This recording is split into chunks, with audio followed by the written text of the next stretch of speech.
Et pour mieux comprendre l'importance de cette décision de justice, les explications de Ilyas Temlali de nos collègues de BBC Arabique.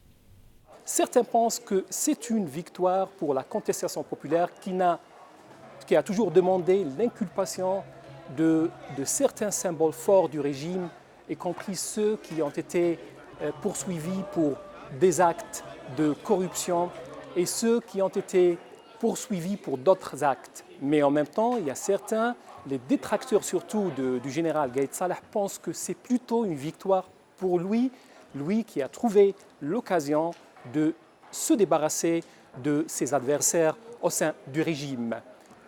Mais n'empêche que ce procès, il reste toujours un moment important de l'histoire de l'Algérie. C'est la première fois dans l'histoire de l'Algérie indépendante qu'on voit des gens forts du régime inculpés et poursuivis pour des faits très lourds.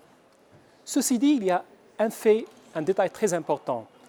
Il y a des milliers et peut-être des dizaines de milliers d'Algériens qui auraient préféré que ces gens-là soient jugés pour d'autres faits plus graves, des faits relatifs à leur gestion de l'Algérie post-1991. Prenons l'exemple du général Médiane.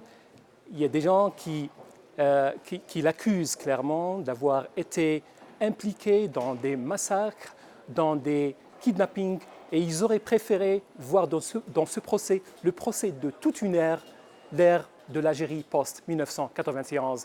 Et ces gens-ci, ils sont restés sur leur faim.